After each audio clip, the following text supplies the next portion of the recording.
Good morning. It's a pleasure to have Miss Caroline Cararvanet from the digital communication agency Imedia, which is located in Lausanne. So you will be our guest speaker today for this online conference about digital communication. Maybe first of all, let me introduce our team. So we have Miss Laura Luyet as our technical engineer. We have Miss Johanna Reva as the leader of this group. On my right, the handsome gentleman is Sonny Potier, and we have myself, the moderator of this webinar.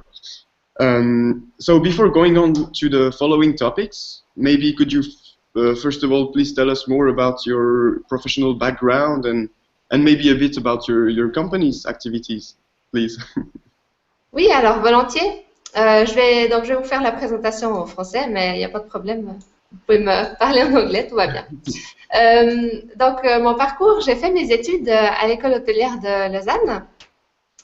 Et ensuite, j'ai travaillé pendant 2 ans dans l'hôtellerie comme assistante de direction dans un hôtel 3 étoiles sur l'Arc Lémanique. Après quoi, j'ai rejoint une société de conseil en transition de carrière où j'étais responsable administrative du bureau. Et outre l'administration du bureau, j'étais en charge de l'organisation des événements et j'ai fait pas mal de rédaction aussi parce qu'on rédigeait les CV et les lettres de motivation des candidats en recherche d'emploi chez nous. Après ça, j'ai rejoint un centre de formation en management, le CRPM, où j'ai travaillé pendant 10 ans. D'abord comme responsable de projet de promotion du centre, où j'étais aussi également en charge des événements et des sites internet. Et puis, j'ai pris la responsabilité de la communication dans ce centre. En 2013, j'ai rejoint Imedia, une agence digitale. Et là, actuellement, j'y suis comme responsable de projet et spécialiste en communication. Donc, j'ai eu l'occasion de me former aussi au SAVI durant mes années au CRPM. Le SAVI, c'est une école qui est spécialisée dans le marketing et la communication. On trouve à Lausanne et en Suisse allemande. Voilà. Alors, chez Imedia, on est une agence digitale, on s'occupe de tout ce qui est digital, la création de sites internet, mais aussi tout ce qui est marketing digital, tous les outils, en fait, qui peuvent aider à la communication digitale. Super. Voilà un peu pour mon parcours. And maybe just a little question. What is the typical service that your customers ask from you? Maybe the design of the websites or. Alors au niveau des sites web, on est actif sur tout ce qui touche le site web. Donc le design n'est qu'une partie. Donc les services principaux, c'est quand même assez vaste, mais il y a la création de sites web qui passe par toutes les étapes. Et puis après, il y a la promotion de ces sites web avec le marketing digital, la création ou le fait de faire vivre les réseaux sociaux pour certains clients. Ça peut être du email marketing. On a aussi des actions de communication traditionnelles comme faire des brochures, des flyers, des affiches.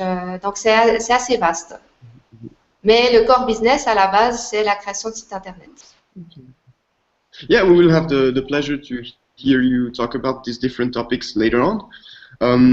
Maybe would you like to talk also a bit about maybe a typical day as a specialist in digital communication?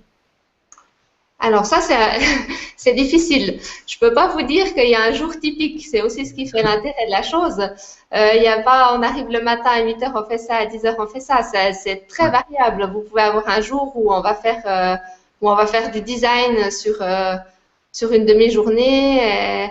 Disons qu'on a quand même chacun nos spécialités. Donc, de ce point de vue-là, on va pas tous faire la même chose. On a des spécialistes, donc on a des web designers qui vont plus faire le design des sites. Mais après une journée typique, c'est difficile à dire. On a les personnes qui sont spécialistes justement en communication digitale, qui vont faire du Google AdWords, qui vont faire des stratégies de communication digitale, des stratégies de contenu, des choses comme ça. Et voilà, on est tous actifs un peu selon nos spécialités, mais malgré tout, à l'intérieur de nos spécialités, c'est très vaste ce qu'on peut faire. Donc, every day, different duties, different meetings, and. Voilà, tout à fait. Okay, thank you very much. So let's get on to the following topic.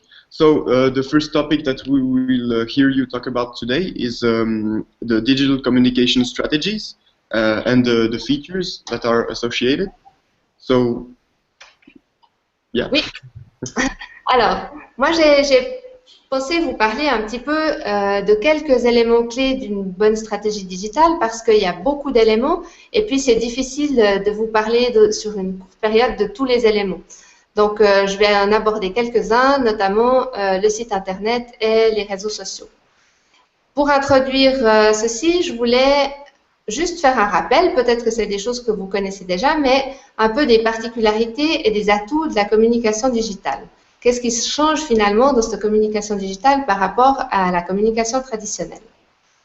Alors d'abord, je voulais parler un peu des habitudes des consommateurs qui ont passablement changé ces dernières années avec Internet.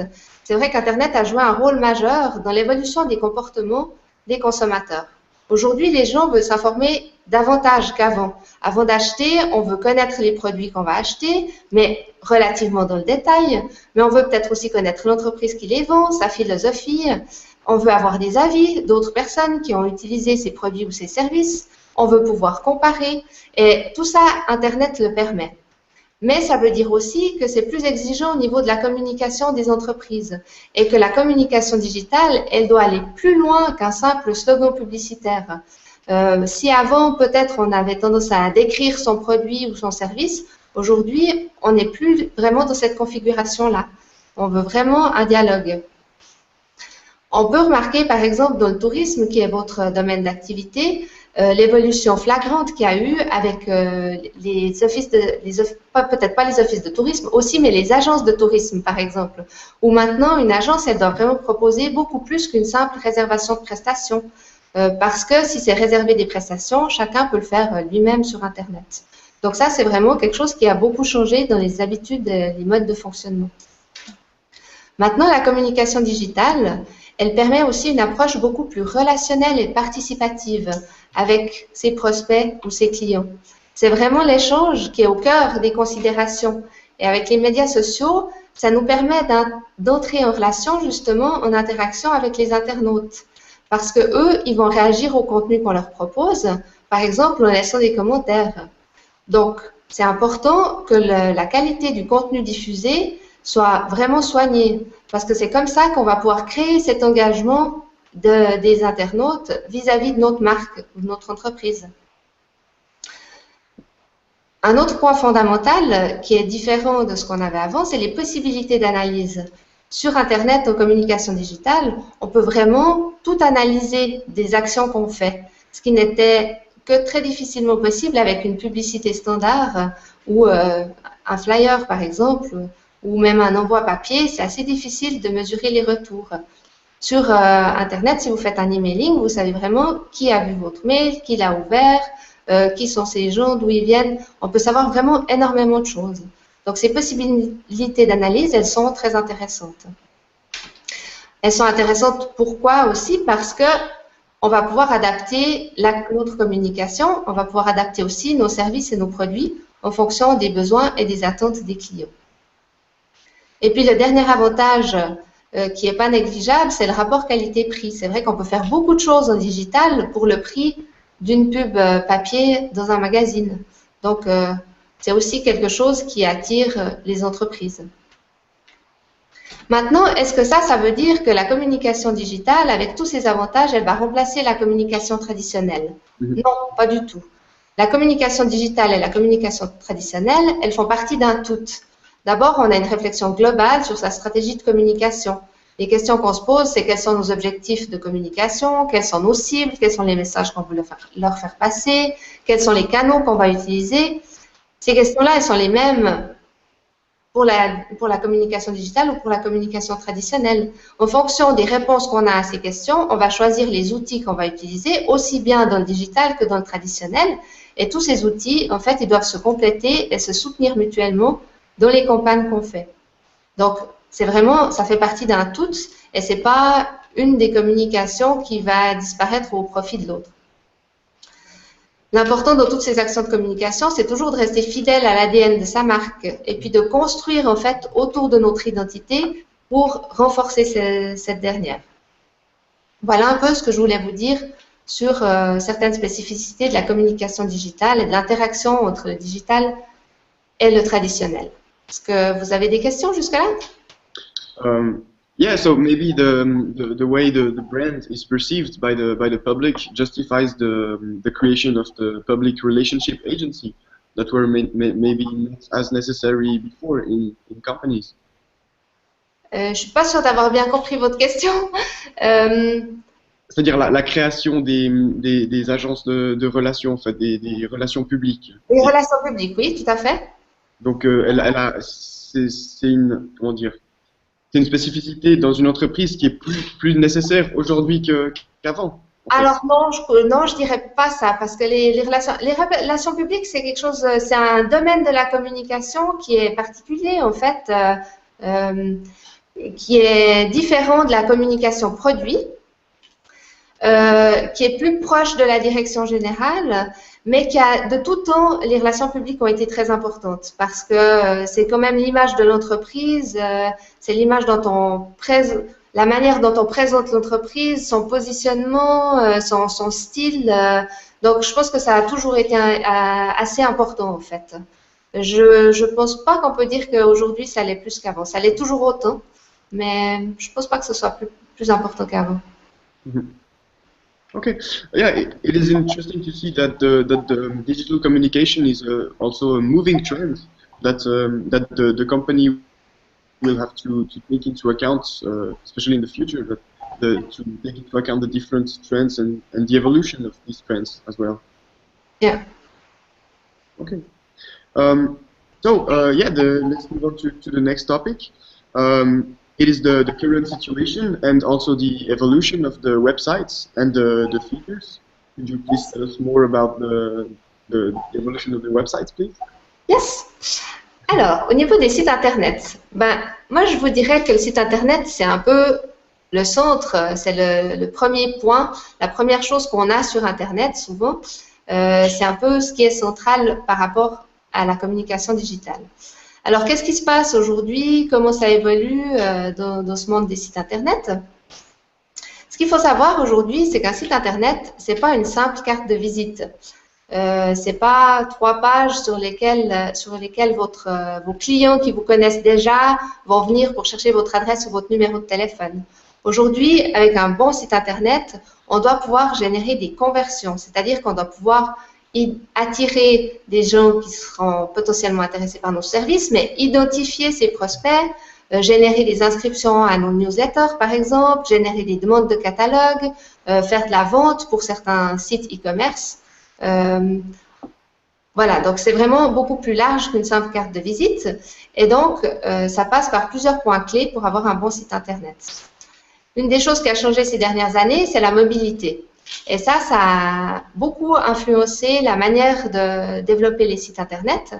Aujourd'hui, on sait qu'on se sert beaucoup plus des formats mobiles que des formats desktop. On consulte beaucoup plus Internet sur les smartphones et les tablettes. On passe beaucoup plus de temps sur ces outils-là aussi que sur son ordinateur. Et quant aux mails, j'ai une étude de 2015 qui disait que plus de 60% des emails étaient lus depuis un format mobile. Mais j'imagine qu'en une année, ça a dû encore augmenter. Donc tout ça, ça a eu un impact à différents niveaux. Mais premièrement, sur le design. Alors là, je vais peut-être vous donner des noms barbares. Vous me direz si jamais je vous expliquerai plus en détail. Donc aujourd'hui, un must sur les sites Internet, c'est le responsive design. Est-ce que vous savez de quoi il s'agit? Non, personnellement. Alors, le responsive design, qu'on appelle un outil pour l'adaptabilité, c'est ce qui permet d'adapter la disposition des textes et des images aux dimensions des écrans. C'est-à-dire que vous faites un site Internet et puis vous allez pouvoir le lire. Il va être compatible sur tous les formats, que ce soit smartphone, toutes les marques et toutes les tablettes.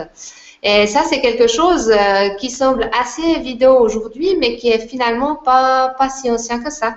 Alors aujourd'hui, si vous créez un site Internet, c'est de toute façon la norme. Personne ne va vous faire un site Internet qui ne sera pas responsive. Mais vous pouvez encore arriver dans une entreprise qui a un site qui date peut-être de 4 ou 5 ans où ce n'est pas le cas.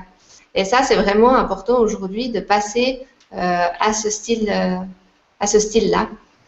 également pour le référencement, donc je vous parlerai un peu plus tard.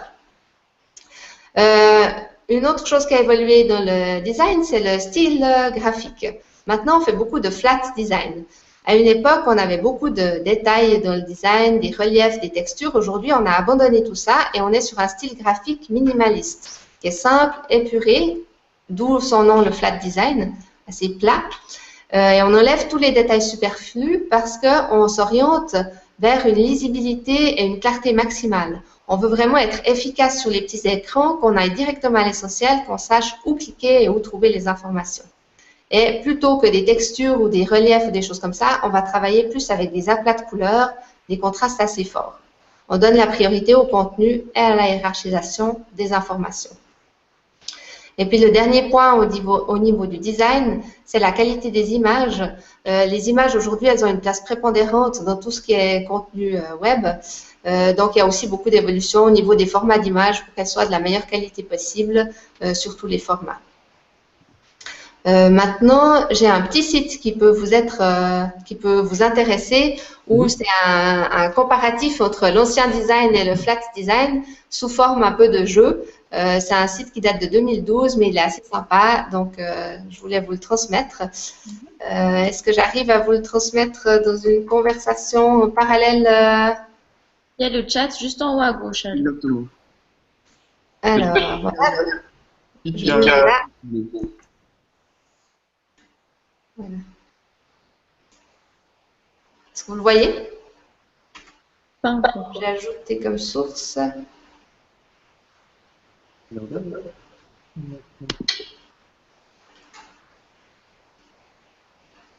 C'est vrai que moi, je ne le vois pas non plus. Alors, attendez. Peut-être là. Je ne le vois pas non plus. Bon, je vous le transmettrai après par email si jamais. Il s'appelle flatversusrealism.com. Great. OK. Alors,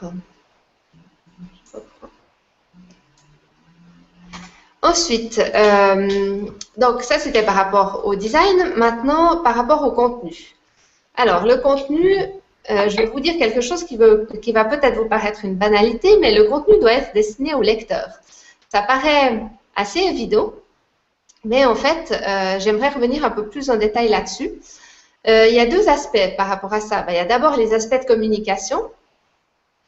Évidemment, comme la plupart des supports, un bon site Internet, il doit être tourné vers l'utilisateur. C'est-à-dire qu'il faut écrire pour eux et se poser la question de ce qui les intéresse et de quelles informations ils vont avoir besoin. Et il faut essayer de leur proposer un contenu unique qui va vous démarquer de la concurrence. Ça, c'est la même chose pour tous les supports. Mais une chose qui peut être intéressante quand on rédige pour le web, c'est que même si c'est vous qui avez les meilleures connaissances pour vos produits et vos services, ça peut être intéressant de s'accompagner d'une personne extérieure pour la rédaction parce que ça va vous aider à rédiger vraiment pour l'internaute. Et toujours penser que c'est plus intéressant de se demander ce qui va l'intéresser lui plutôt que vous d'écrire dans toutes les spécificités techniques votre produit ou votre service. Pourquoi c'est si important, outre la communication, pour le référencement, justement? Alors, le contenu, il est particulièrement important pour le référencement. Donc, vous me parliez de SEO et référencement naturel. Donc, j'imagine que je n'ai pas forcément besoin de revenir sur ce que c'est. Il faut savoir qu'aujourd'hui, la majorité des internautes, ils consultent que la première page des résultats. Donc, si vous voulez être sur cette première page et être trouvé, c'est vraiment important d'adapter votre site pour ces moteurs de recherche. Maintenant, il faut savoir que les algorithmes des moteurs de recherche, ils changent régulièrement. Pourquoi? Pour éviter qu'on manipule trop les résultats et qu'on connaisse trop bien quels sont les aspects importants des algorithmes pour être placés en première position et qu'on manipule de cette manière-là les résultats. Malgré ça, malgré le fait qu'ils changent beaucoup, il y a quand même quelques bonnes pratiques qui peuvent vous aider. Et là, on retrouve en premier point le contenu qui est destiné au lecteur. Aujourd'hui, il ne s'agit plus d'aligner des mots-clés dans des pages ou en arrière-plan dans des balises comme on a pu le faire il y a quelques années. Aujourd'hui, les robots, ils ont évolué et ils vont repérer ces manipulations. Donc, ils ne tiennent plus tellement compte des mots de passe dans les balises. Et c'est pas non plus très intéressant d'aligner toujours le même mot dans tous les paragraphes de vos pages. Au contraire, pour un bon référencement naturel, il faut transmettre d'abord des informations pertinentes, il faut avoir un vocabulaire clair, ciblé, mais aussi un vocabulaire varié. Il faut élargir le champ lexical qui tourne autour de vos domaines d'activité et montrer que vous savez approfondir le sujet, que vous êtes vraiment un expert. D'où le vocabulaire varié autour de votre domaine d'activité. Et toujours essayer de se différencier de la concurrence. Par exemple, plutôt que de parler de chaussures pour les pages de votre site web, c'est mieux d'aller dans le détail et puis de dire que vous avez des chaussures vertes en cuir à talons, de donner plus de détails. Couvrir une zone plus large. Une chose importante aussi, c'est que vos pages, elles doivent avoir un certain nombre de mots pour être bien référencées. C'est-à-dire que si vous avez un titre et puis 3 lignes dessous, ça ne va pas vous permettre d'avoir un bon référencement. Vous devriez avoir dans une page au moins 350 mots. C'est une chose à savoir. Et la dernière chose, c'est qu'il faut une page par sujet. Si vous avez une page qui répertorie vos services, vous mettez nos services comme titre et puis tous vos services dessous, ça ne va pas vous permettre d'avoir un super référencement. Vous devez avoir une page par service où le titre explique clairement de manière assez descriptive de quoi vous allez parler et puis 350 mots sur chacun de vos services. Et ça va pouvoir vous les faire remonter beaucoup mieux dans les résultats. Les images sont importantes aussi parce qu'elles donnent du poids au texte, parce qu'elles sont appréciées des visiteurs et parce qu'elles différencient votre contenu des contenus des autres sites. Donc, il faut penser à soigner l'aspect de l'image et surtout penser à donner des noms compréhensibles aux images que vous mettez dans votre site. Alors, même si le nom, on ne le voit pas, les robots, eux, ils le voient, ils le scannent. Alors, si vous prenez des images de votre appareil photo que vous appelez DSC 00872, pour un robot, ça ne veut rien dire. Si vous appelez votre image barrage des Mossons ou lac de montagne dans le Val d'Anivier, il va pouvoir vous l'enregistrer et la faire remonter dans des résultats de recherche. Interesting. Après, il y a quelques petits côtés techniques, comme les URL par exemple, où là aussi, quand vous avez un site internet, vous avez des URL qui se génèrent automatiquement. Ça, vous pouvez le changer et c'est important dans vos URL d'avoir des termes compréhensibles et qui vont être en rapport avec le contenu de vos pages. Après, on a des balises aussi. Les balises qui font référence au langage HTML. Il y a une balise qui s'appelle la balise title qui détermine le sujet d'une page et qui va permettre à Google d'enregistrer votre page. Alors ça, c'est important d'y faire attention, de bien rédiger cette balise parce que c'est aussi ça qui va apparaître sur la première ligne du résultat de recherche. Donc, c'est peut-être ça qui va déterminer si la personne qui vous cherche, elle va trouver votre contenu intéressant et cliquer sur votre page ou si elle va se dire, oh, bon non, moi, ça ne m'intéresse pas, je vais plus loin. Et puis après, il y a les balises, les titres et les sous-titres dans vos pages qui sont aussi importants, qu'il faut rédiger avec soin, avec, si possible, de la description et pas simplement nos randonnées, mais peut-être nos randonnées dans le Val d'Anivier, nos randonnées dans d'autres secteurs. Et puis, pour terminer, il y a les liens. C'est bon pour le référencement d'avoir des liens autant internes qu'externes sur différentes pages de votre site. Mais là aussi, les robots sont devenus assez perfectionnés et il ne faut pas mettre n'importe quel lien. Il faut que les liens ils soient pertinents par rapport au contenu de votre site. C'est-à-dire, par exemple, que si vous vendez des produits alimentaires, c'est intéressant d'avoir des liens qui ramènent à votre site depuis des blogs de cuisine. Mais ce n'est pas très intéressant et ça ne va pas être très bien perçu par Google si vous avez un lien qui ramène sur votre site qui vend des produits alimentaires depuis le site de votre copain garagiste parce que ça n'a justement rien à voir. Voilà, ça c'est important. Et puis, il faut aussi bien choisir les mots-clés sur lesquels vous mettez le lien plutôt que de dire découvrez nos randonnées dans le Val d'Anivier, cliquez ici et mettre le lien sur cliquez ici qui finalement ne veut pas dire grand-chose. Il faut vraiment mettre le lien sur randonnée dans le Val d'Anivier. Voilà un peu pour la partie un peu plus technique. Si vous voulez plus d'infos sur le sujet, on a un article sur le blog du site Immédiat. Donc, je vous laisserai aller le consulter. Et puis, le dernier point intéressant dans un bon site web, c'est l'entretien du site, sous deux aspects. Un bon site, c'est un site qui est vivant. Pour qu'il soit vivant, il faut déjà qu'il s'adapte à la technologie. Si une brochure, vous la publiez, vous l'avez, puis vous pouvez l'utiliser pendant longtemps, et c'est toujours la même brochure, avec un site Internet, ça ne se passe pas de la même manière. Un site Internet, il n'est pas tout seul, il vit sur Internet. Internet, c'est en constante évolution, les navigateurs aussi.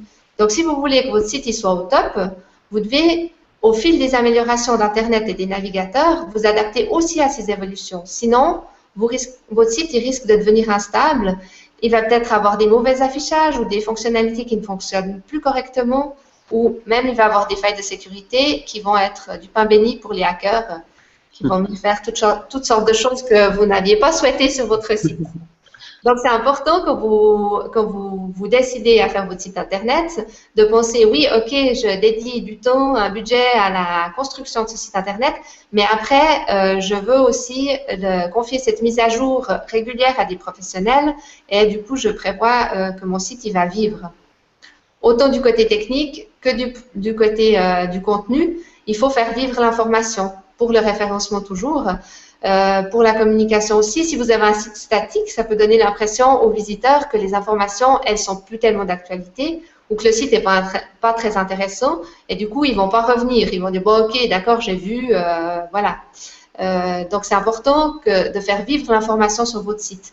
Et puis, les robots, eux, de leur côté, ils vont analyser périodiquement l'ensemble des sites et ils vont enregistrer si oui ou non, il y a de la nouveauté sur les sites.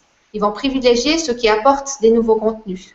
Donc, là aussi, c'est important de faire vivre le contenu de votre site. Et si vous n'avez pas tous les jours un nouveau service ou un nouveau produit à présenter, ce qui est rarement le cas dans une entreprise, vous pouvez avoir un blog, par exemple, qui vous permet de parler de différentes choses. Donc, voilà les trois aspects d'un bon site, le design, le contenu et la mise à jour. Est-ce que vous avez des questions? Yes, I have a question. So, in order to have a good and efficient website, how much do you spend in this per year? Alors ça, je dirais que ça dépend de vous, de votre domaine d'activité, de votre entreprise. Ça dépend de beaucoup de choses parce que vous pouvez avoir un site vitrine, par exemple, où vous présentez ce que vous faites, où ça va vous prendre, ça va pas forcément vous prendre énormément de temps. Comme vous pouvez avoir un site web où en fait vous avez toute votre activité qui est sur votre site web. Vous pouvez avoir comme des applications, si on veut bien, métiers, qui se trouvent sur votre site Internet. Et en fait, vous faites tout votre business avec votre site Internet. Et là, si c'est le cas, ben, vous allez passer toute votre journée, tous les jours, sur votre site Internet, en gros. Maintenant, si vous avez un site vitrine où vous présentez vos services, ça va prendre beaucoup moins de temps. Mais ça, c'est quelque chose que vous devez réfléchir. Je ne crois pas qu'il y a de réponse exacte. Je ne peux pas vous dire vous allez passer 2 heures par jour ou vous allez passer 2 heures par mois. Voilà. Great. And because as tourism students, we have often to set up a budget for the projects that we have in our school, and usually we have calculated an approximate budget of maybe 20,000 to 40,000 francs for a website. Would it match to maybe to the actual budget? Alors, ça dépend. Qu'est-ce que vous voulez faire avec votre site? Est-ce que vous voulez faire de l'e-commerce? Une plateforme touristique interactive avec des réservations et aussi présentation de produits. Et comme vous l'avez dit, de l'information interactive aussi. D'accord. Donc, les caractéristiques du site internet qui seraient déjà intéressantes, aussi le design et la maniabilité aussi. Donc, il faudrait vraiment un website qui soit designé et utilisé. Oui, tout à fait. Quelque chose d'assez complet sur lequel vous dites on pourrait faire des réservations? Aussi, oui. Réserver le produit ou le service. D'accord, ok. Pour une seule entreprise ou pour plusieurs entreprises? Pour une entreprise, on avait calculé environ 20 000 à 40 000 francs à peu près dans les informations qu'on avait été chercher. Écoutez, moi je pense que effectivement c'est un budget qui est raisonnable. Après, il y a aussi, voilà, il y a beaucoup de prestataires dans ce domaine et puis il y a différents types, de services qui sont offerts. Après, c'est vraiment le budget, c'est assez délicat parce que ça varie pas mal en fonction des fonctionnalités. Justement, par exemple, la réservation, c'est quelque chose qu'il va falloir développer pour que ce soit vraiment que ça puisse vous permettre vraiment de faire tout ce que vous voulez. Donc voilà, après, il faut aller un peu plus loin dans le détail. Et puis après, vous allez trouver différents types d'entreprises avec des tarifs qui peuvent varier aussi. C'est important de bien comparer les prestataires et puis de vous engager avec une entreprise dans laquelle vous avez confiance, dans la pérennité aussi de ce qu'elle va vous proposer, dans le suivi qui va se faire. Voilà, donc je pense que ça peut être cohérent. Peut-être que est-ce que c'est plus dans le bas de la fourchette ou dans le haut de la fourchette? Ça, c'est plutôt à déterminer en fonction de toutes les fonctionnalités qui sont nécessaires pour vous. And it depends on the quality as well. Oui, oui, tout à fait. Okay, great. So the last topic we will hear you talk about today is the social networking, especially the opportunities it offers and the importance of being on social networks as companies. Yes, tout à fait. Alors, si on parle un peu des opportunités des réseaux sociaux, une première chose qu'il faut savoir, c'est que les réseaux sociaux, c'est pas réservé aux grosses entreprises. Les petites entreprises, c'est les premières finalement à pouvoir bénéficier de cet outil pour accroître leur visibilité et pour se rapprocher de leurs consommateurs. Par exemple, les réseaux sociaux, ça marche très très bien pour les entreprises de proximité. Alors, pourquoi les réseaux sociaux? Comment ça marche? Eh bien, c'est un peu la même chose que dans la vie finalement. Si un ami vous dit qu'il a été mangé dans un super resto, il y a bien des chances que vous ayez envie de visiter ce restaurant aussi. C'est ce qu'on appelle le bouche à oreille. Le principe est un peu le même sur les réseaux sociaux. On parle du bouche à oreille électronique. C'est-à-dire que vous, en tant qu'entreprise, vous allez publier du contenu qui va être relayé par vos contacts à leurs contacts et ainsi de suite. Alors, si on imagine que dans la vie, vous allez parler du bon restaurant que vous avez trouvé à 6 ou 7 personnes, bah sur Internet, c'est vraiment décuplé parce que vous allez en parler et puis tous vos contacts vont parler à leurs contacts et ainsi de suite. Donc, c'est un moyen assez simple et rapide de diffuser l'information et de toucher un public très large. Ça veut dire que ça va augmenter de manière conséquente la visibilité de votre compagnie et ça va vous permettre d'attirer plus facilement de nouveaux prospects et de nouveaux clients. À moindre coût aussi. Pardon? À moindre coût aussi. À moindre coût aussi, oui, tout à fait. J'y viendrai un peu plus loin. Mais pour cela, ça ne se fait pas tout seul non plus. Qu'est-ce qu'il faut? Ben, il faut déjà communiquer avec vos clients. Donc, quand j'entends communiquer, je ne veux pas simplement dire par là, il faut leur donner des infos et puis voilà.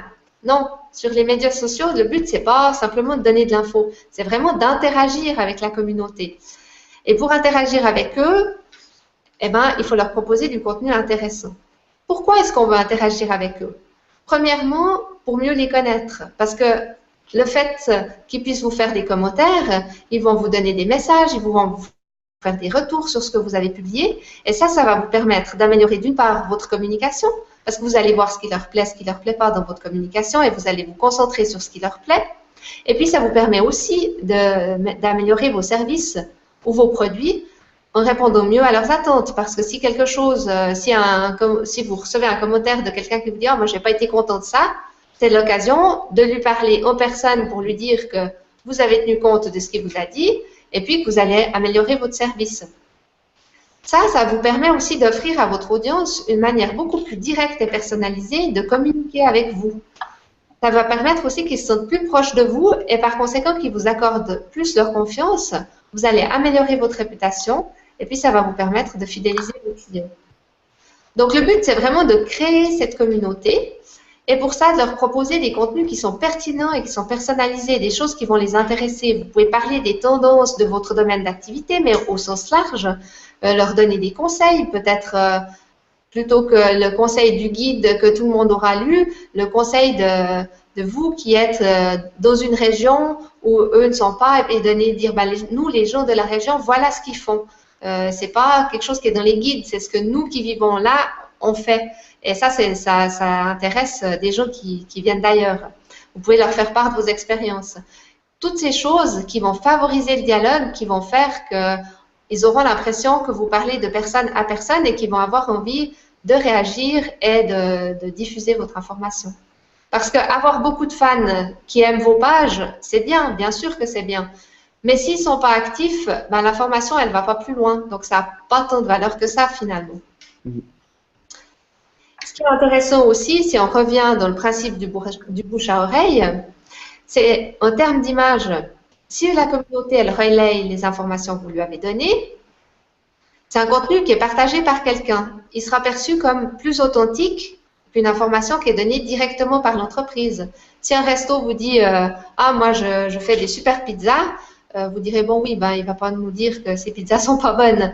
Mais par contre, si quelqu'un d'autre vous dit, dans ce resto, j'ai mangé des super pizzas, alors là, vous allez dire, ah ouais, ok, lui, je lui fais confiance. C'est un peu le même principe. Si c'est d'autres personnes qui relaient vos informations, c'est comme un conseil qu'elle donne à d'autres internautes. Donc, ça permet de fidéliser les gens et d'acquérir de nouveaux prospects.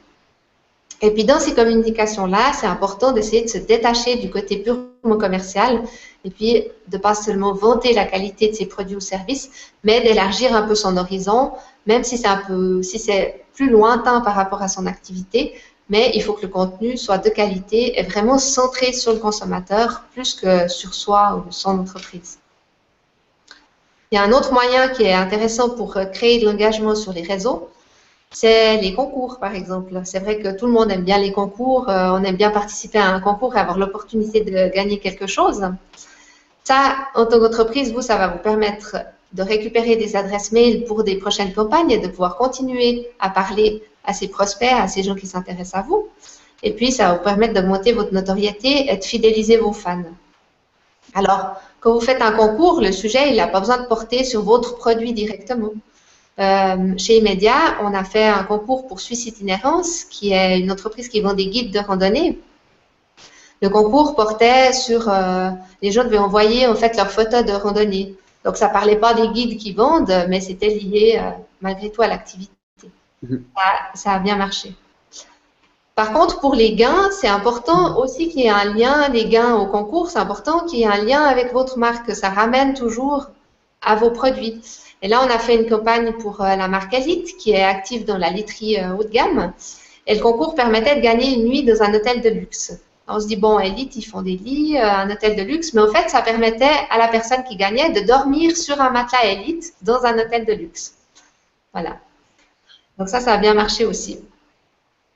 Maintenant, est-ce que ça veut dire qu'il faut absolument être sur les réseaux sociaux? Non, pas forcément.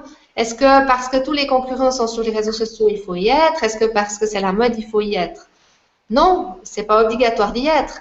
Mais au vu de tous les avantages que ça peut vous apporter, ne pas être sur les réseaux sociaux, finalement, c'est vous priver d'opportunités commerciales. Donc, c'est bien de vraiment y réfléchir et de vous dire, ça vaut la peine d'investir pour créer cette communauté. Alors, est-ce que ça veut dire que parce qu'il y a des avantages aux réseaux sociaux, il faut être sur le plus de réseaux sociaux possible? Là, je dirais clairement non. On revient à la base de se dire, mais finalement, c'est qui nos cibles? Elles sont où ces cibles? Elles se trouvent sur quel réseau? Moi, je cible quel type de personnes, quel domaine d'activité, enfin, quels sont leurs domaines d'activité, leurs intérêts, quel âge elles ont. Et ces personnes-là, elles se trouvent sur quel réseau? Et puis, sur quel réseau est-ce qu'elles sont actives aussi? Où est-ce qu'elles partagent? Et c'est sur ces réseaux-là qu'il faut aller. Si vous allez sur un réseau qui est destiné aux tout jeunes, mais que vous voulez vendre quelque chose à des gens de 50 ans et plus, vous aurez peu d'impact. Donc, il faut aller sur les réseaux où vous pouvez toucher vos cibles et puis où, si possible, elles sont actives pour qu'elles diffusent l'information et puis que vous puissiez remonter des informations sur elles et apprendre à les connaître, savoir ce qui les intéresse pour mieux vous adapter à elles. En fonction de ça, vous allez choisir vos réseaux.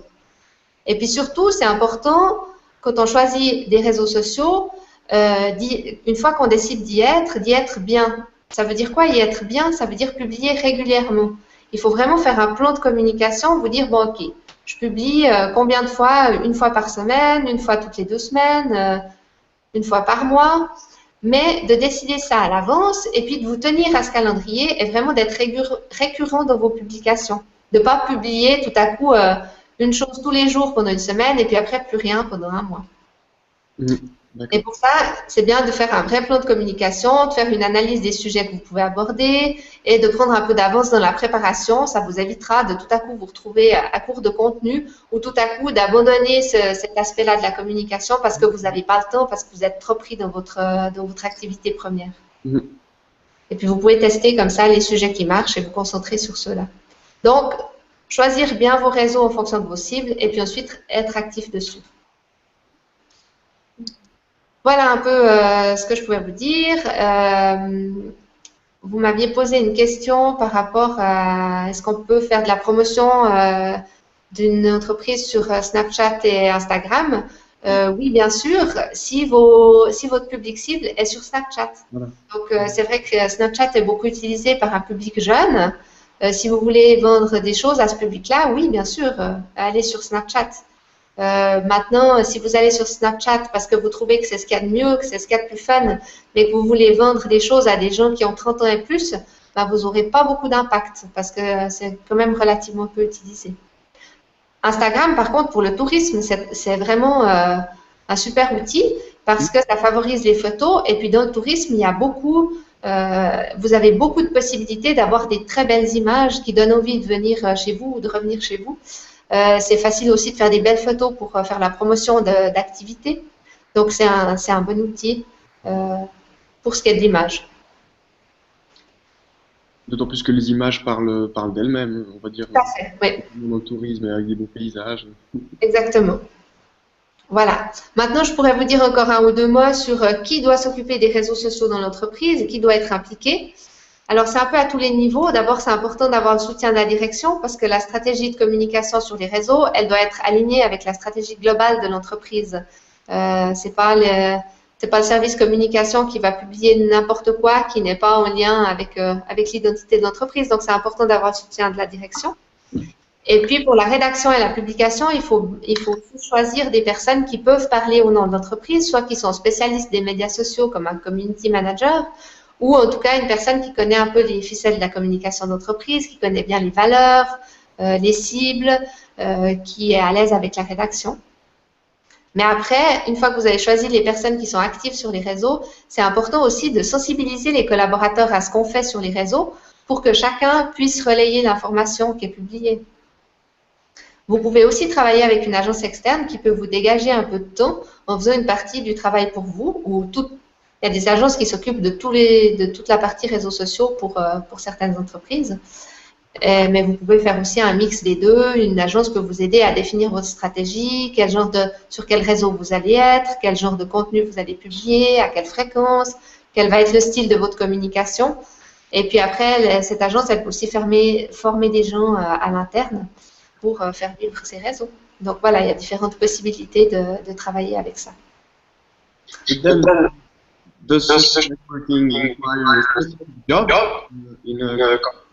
Excusez-moi, je ne vous entends plus.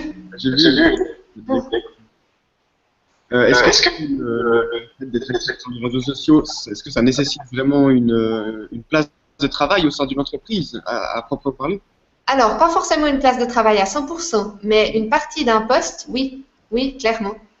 Ça nécessite, alors après, ça dépend du nombre de réseaux sociaux sur lesquels vous êtes, de ce que vous voulez faire dessus, à quelle fréquence vous voulez être actif. Mais oui, un pourcentage d'un poste, oui, c'est nécessaire, si on veut faire les choses bien. Okay, so I think we are pretty much done. Do you have, dear colleagues, do you have any other questions to ask? She answered. That's okay. Thank you. Okay, great. Okay. So I think this webinar has come to the end. So we would like to deeply thank you for your collaboration and your precious explanations as well. Because it enables us to better understand the topic and the issues and opportunities involved. And yeah, again, our guest speaker today was Ms. Caroline Cararvanet from the agency eMedia, located in Lausanne. And you are a communication specialist, digital communication specialist. And, en fait, je voulais vous remercier aussi de m'avoir invité à ce petit webinaire. Et puis, si vous voulez approfondir un peu les réseaux sociaux et ce qui se passe dans le digital. On a un blog sur notre site que vous pouvez suivre. On est aussi sur les réseaux sociaux. Et on donne une conférence le 13 septembre au centre patronal à côté de Lausanne. Et là, on va approfondir tous les outils en fait de la communication digitale. Donc, je vous inviterai avec plaisir à cette conférence si ça vous intéresse. Great. Thank you. It has been a pleasure for us to have you. And Same for me. thank you very much. You're welcome. Have a nice day. Yeah, thank you. You too. Thank you. Bye. Bye. Thank you. Bye.